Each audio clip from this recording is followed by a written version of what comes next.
and happy new year. I hope everyone had a safe and happy holiday. Welcome to 2021. There was a few of you that asked for me to do a breakdown video on how I started my business exactly, so here's the video. We have a lot of information to cover, so we're going to start right away. Also, I apologize if there's an echo. I just recently moved, so my bedroom is a little vacant, so that's why there is this echo. Anyways, let's get started. So for the first step that I took was I researched the different types of companies that there are. So there is LLC, there's S Corp, there's C Corp, there's DBA.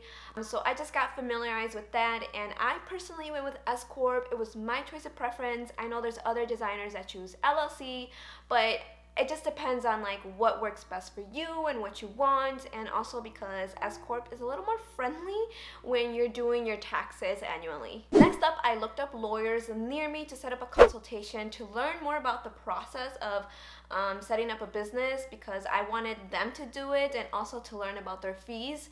Now, you don't have to go with the lawyer. That was my choice. I know there's ways to do it online. One thing I do want to know is that before you start signing all these papers and creating your business, you want to make sure you are certain of what you want to name your company. So I initially didn't want to go with my name. I think I wanted to do something different, but your name is what ultimately separates you from everyone else. So that's why I went with Sandra Jessica Interiors, because I don't think there's another Sandra Jessica Interiors around. So after I finalized all my decisions and information, I emailed the lawyer back that I liked to set up an appointment so I can sign all the documents and get this process rolling. So what he did for me was he checked to make sure that the name that I wanted to name my company was available. He registered my business in the state of Illinois. He gave me my SS4 EIN, which is like a social security for your business. He gave me my articles of incorporation because I went with S Corp, and I think there were some more legal paperwork, but he dealt with all that. And the fee for that was $770, and I know that's a hefty fee. So I recommend trying to do it online. I think it's much more easier. I didn't realize this before. Then again, I wanted him to do all that work and get it done right. I didn't want to worry about it, so it was just my choice. So the first thing I did right away after everything was finalized was I created my domain and email. Now this is super important. You want to make sure you do this right away. That way nobody else takes it. So I did this all through Gmail, and I created my email, which is Sandra@sandrajessicainteriors.com. And for the first initial fee, it was like $22, and then after that, monthly Gmail charges you $12 per user. So if you want to create another account, like let's say user@sandrajessicainteriors.com, that's an additional fee. So the next step is I went to my bank and created a separate bank account for my business, and then I had to figure out what kind of accounting software I wanted to use, because everyone needs some sort of accounting software to handle all these transactions, you know, to send invoices, get paid, purchase things. So luckily my dad was part of this association called HACIA, which stands for Hispanic American Construction Industry Association. It's kind of long, but he was part of it because he is in construction, he has his business, and he told me that they actually offer free classes to learn about QuickBooks and business management. So what I ended up doing was I contacted HACIA and asked them if they could register me so I can take QuickBooks and learn it.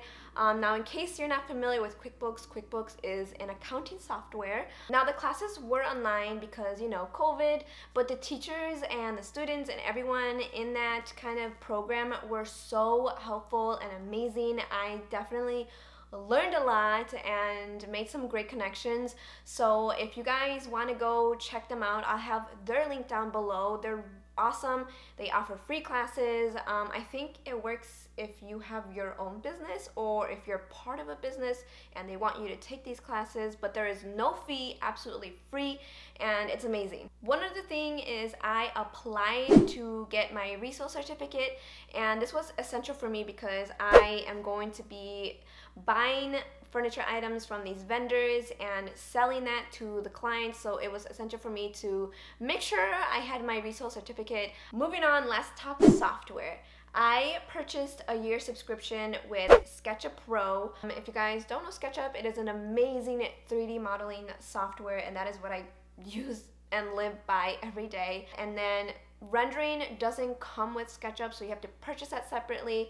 I also use a lot of Adobe products, so I have a monthly subscription with Adobe because I use InDesign, Lightroom, Photoshop, and sometimes Illustrator. Like, I use those pretty much like every day. Now, while I was setting everything up, I was working on my first project. So before I had had my first client, I had to figure out what was my hourly rate.